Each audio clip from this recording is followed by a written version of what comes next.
Halo, assalamualaikum warahmatullahi wabarakatuh. Selamat sore, siang atau malam buat teman-teman semuanya dimanapun Anda berada. Khususnya Anda yang bisa hadir di channel YouTube Medi Broni ya. Kali ini yang mau saya sampaikan, saya juga miris banget ya, bukannya saya gimana gitu ya. Hampir menyeluruh, entah kenapa ya, dari kita itu menjadi suatu kecanduan dalam berhutang ya. Memang hutang itu tidak bisa kita batasi dan tidak bisa kita pisahkan dari kehidupan kita. Siapa yang tidak membutuhkan talangan dana atau bantuan di saat mendesak atau pinjaman di saat dia membutuhkan? Siapa yang tidak membutuhkan hal itu gitu. Hanya saja entah kenapa teman-teman selalu terjebak dalam dunia hutang yang tidak begitu penting. Itu menurut saya ya, yang tidak begitu penting. Ini banyak banget curhatan karena saya mempunyai dua channel. Yang satu channel Medi Broni, yang satu channel Solusi Hutang. Dan hampir curhatannya adalah tentang hutang. Dan begitu saya dalami dan saya telusuri, hutang-hutang yang Anda lakukan itu adalah hutang-hutang yang saya rasa tidak begitu penting ya. Tapi ya kayak mana, atas didasari dengan desakan suatu keinginan, terkadang orang-orang malah terjebak dalam hutang-hutang yang seharusnya tidak dilakukan gitu loh ya. Makanya kali ini yang mau saya sampaikan buat teman-teman semuanya, sudah saatnya kita mempunyai dana darurat. Dana darurat itu bervariasi ya.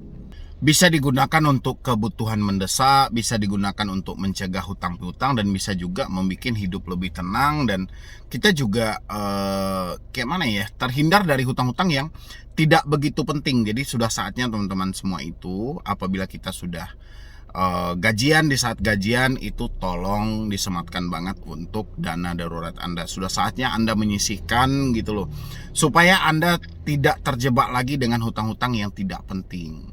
Karena kebanyakan saya tanyakan, kenapa seperti itu? Kenapa? Anda kan selama ini kerja dan segala macam. Iya bang, saya ya mungkin untuk kebutuhan kami aja tidak mencukupi dan segala. Iya saya paham lah ya, karena besarnya tingkat kebutuhan kita hari ini, apa-apa serba mahal, apa yang mau dibeli juga serba, pokoknya ya uang 100.000 sudah tidak berarti lah. Tapi bukan berarti kita tidak mempunyai marketing dalam hidup kita, dan kita juga harus memarketingkan semua itu. Karena yang saya tahu ini ya, banyak orang yang bisa mencari uang, tapi hanya sedikit orang yang bisa mengendalikan uang mereka. Dan begitu juga dengan hutang, banyak orang yang bisa berhutang, tapi hanya sedikit yang bisa menentukan hutang-hutang mana saja yang harus dibikin dan di saat apa kita harus berhutang. Tapi terkadang orang-orang situlah yang membedakan antara kita satu sama lainnya ya. Jadi makanya saya pengen berpesan aja buat teman-teman semuanya ya. Sudah saatnya memang teman-teman mempunyai dana darurat. Dana darurat ini, apalagi Anda yang masih lajang ataupun sudah berkeluarga ya. Yang sudah berkeluarga ini harus banget nggak bisa nggak. Apalagi kita sudah berkeluarga, kita mempunyai istri, kita mempunyai anak. Mana tahu kan namanya di dalam perjalanan hidup ini, kita kan nggak ada yang tahu ya.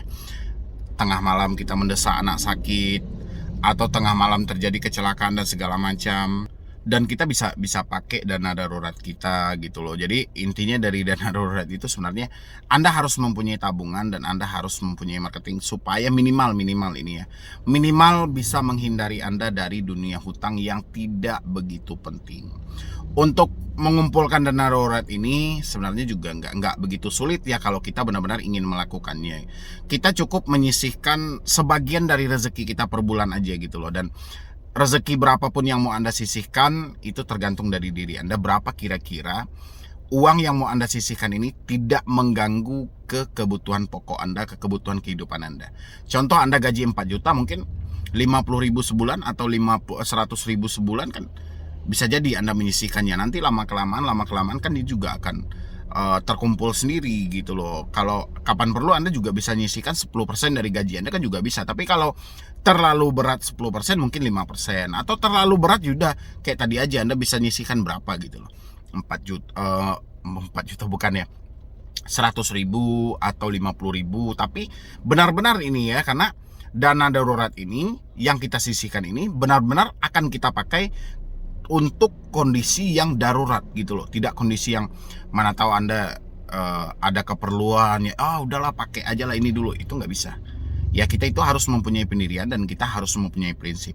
Dana darurat yang kita bikin ini benar-benar akan kita pergunakan di saat daruratnya nanti ya. Jadi bukan di saat darurat kita mencari dananya, tidak, tapi sebelum darurat kita sudah mengumpulkan dananya. Jadi Anda nggak butuh lagi itu yang namanya jaminan ini, jaminan itu, nggak butuh lagi. Jadi memang sudah saatnya untuk menghindari dari hutang-hutang yang tidak penting, ya. Nanti untuk kelanjutannya berapa sebenarnya nominal untuk kita mempunyai dana darurat, apalagi posisi kita masih lajang, berapa kali lipat, posisi kita sudah menikah, berapa harusnya dana darurat kita biar seimbang. Ya, nanti saya akan lanjutkan. Minimal teman-teman harus mempunyai dana darurat dulu ya, supaya menghindarkan diri Anda dari dunia hutang.